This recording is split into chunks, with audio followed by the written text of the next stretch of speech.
Good morning to all of you.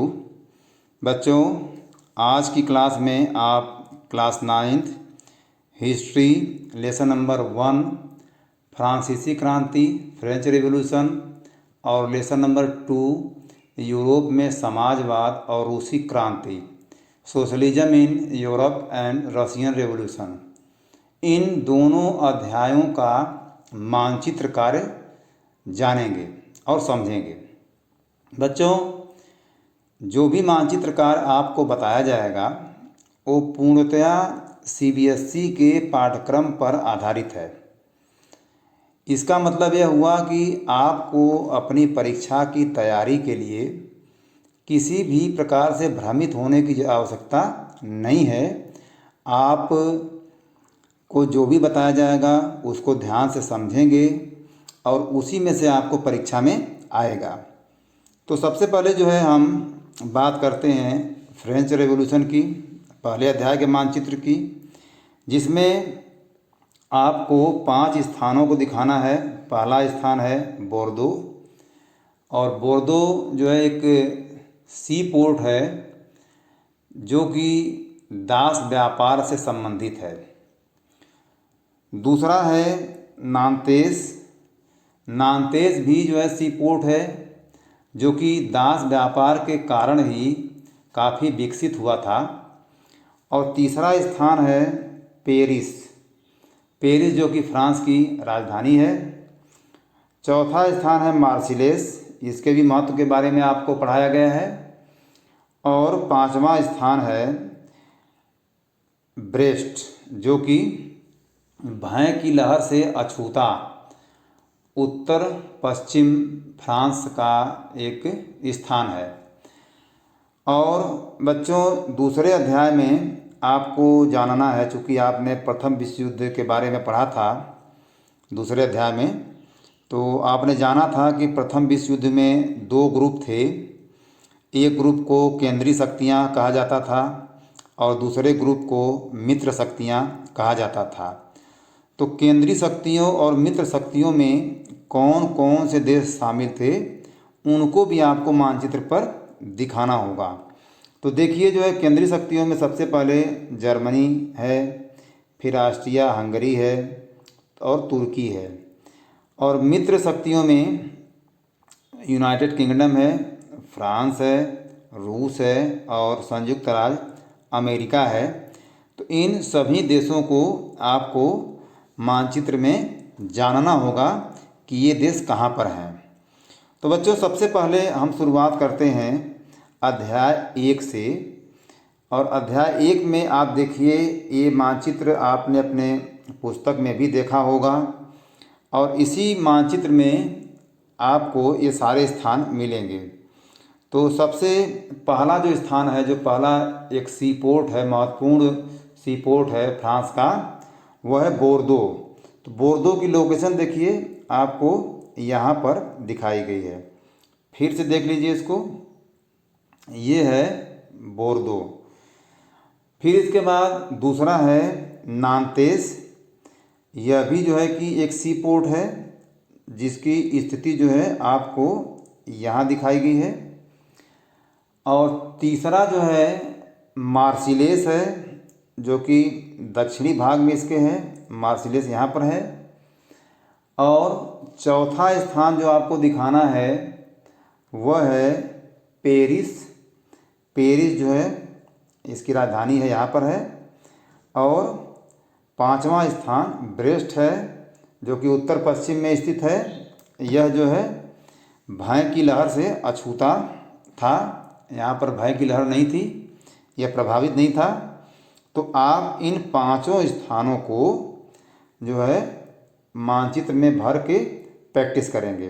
तो पहला आप ऊपर से देखिए, ब्रेस्ट, फिर नांतेस, इसके बाद बोर्दो, पेरिस और मार्सिलेस। तो इन 5 स्थानों को आपको सावधानीपूर्वक समझना है और भरना है। बच्चों, जब भी ये परीक्षा में आएगा आपको, तो आपको यही फ्रांस का नक्शा दिया रहेगा और इसी फ्रांस के नक्शे में इन 5 को आपको दिखाना पड़ेगा। ये ध्यान रखिएगा। पांचों को आपको उसी नक्शे में दिखाना पड़ेगा। ये देखिए 5 के 5 स्थान में 2 बार 3 बार आपको दिखा दिया। अब इसको आप प्रैक्टिस के रूप में कर लेंगे। अब बच्चों हम लोग दूसरे अध्याय के मानचित्र की ओर चलते हैं और दूसरे अध्याय में आपको उन देशों को दिखाना है और समझना है जो कि प्रथम विश्व युद्ध में शामिल थे। तो हमने आपको पहले ही बताया कि प्रथम विश्व युद्ध में 2 गुट थे। एक गुट को केंद्रीय शक्तियाँ कहा जाता था और दूसरे गुट को मित्र शक्तियाँ कहा जाता था। तो आप सबसे पहले देखिए कि पहले गुट में शामिल यानी केंद्रीय शक्तियों में शामिल कौन कौन से देश थे। तो आप इसमें हल्के गुलाबी रंग में देख सकते हैं। ये पहला देश है जो ध्रुवीय शक्तियों यानी कि केंद्रीय शक्तियों में था, वह है जर्मनी। दूसरा ऑस्ट्रिया हंगरी और तीसरा जो है ये ऑटोमन साम्राज्य यानी तुर्की। यह भी जो है, हालांकि ऑटोमन साम्राज्य जो तुर्की था वह प्रथम विश्व युद्ध में बाद में जुड़ा था, लेकिन यह भी केंद्रीय शक्तियों के तरफ से ही था। और एक देश और देख रहे हैं, ये बुल्गारिया है, बुल्गारिया जो कि केंद्रीय शक्तियों के साथ था। तो ये कुल मिलाकर 3 देशों को आपको मुख्य रूप से इसमें जानना है जो कि केंद्रीय शक्तियों के अंतर्गत आते हैं। पहला है जर्मनी, दूसरा है ऑस्ट्रिया हंगरी और तीसरा है ऑटोमन साम्राज्य यानी तुर्की। एक चौथा यह भी प्रमुख है, इसको भी आपको जानना चाहिए, बुल्गारिया। इसके बाद हम लोग आते हैं जो मित्र शक्तियाँ थीं उनमें कौन कौन से देश शामिल थे और उनकी मानचित्र पर स्थिति क्या है। तो आप पाएंगे कि सबसे पहले ये ऊपर देखिए जो है कि ये ग्रेट ब्रिटेन वाला इलाका है। तो ये ग्रेट ब्रिटेन जो है यह मित्र शक्तियों की ओर से था। और दूसरा देश है फ्रांस है, तीसरा जो है रूस है और एक चौथा देश जो था वह संयुक्त राज्य अमेरिका था, जो कि बाद में युद्ध शुरू होने के बाद में मित्र शक्तियों की तरफ से युद्ध में ज्वाइन किया था। तो आपको संयुक्त राज्य अमेरिका को दूसरे मानचित्र पर मैं दिखाऊंगा। हालांकि सब बच्चे संयुक्त राज्य अमेरिका को जानते हैं, भर भी सकते हैं, लेकिन चूंकि यह मानचित्र जो है यूरोप का है इसलिए इसमें आप अमेरिका को नहीं देख पाएंगे। तो आप फिर से एक बार इसको दोहरा लीजिए। जो केंद्रीय शक्तियों में शामिल देश थे वह था जर्मनी, यह है।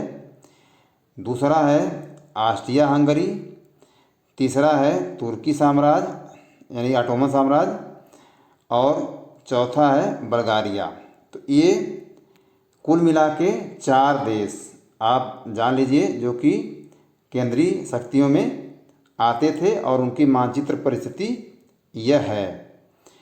फिर इसके बाद जो है कि मित्र शक्तियों में दोबारा मैं आपको बता रहा हूँ, मित्र शक्तियों में जो देश शामिल थे वह पहले ग्रेट ब्रिटेन है, दूसरा फ्रांस है, तीसरा रूसी साम्राज्य है। इसके बाद जो है कि आप आइए अमेरिका की भी बात कर लीजिए, देख लीजिए कि अमेरिका कहाँ पर है।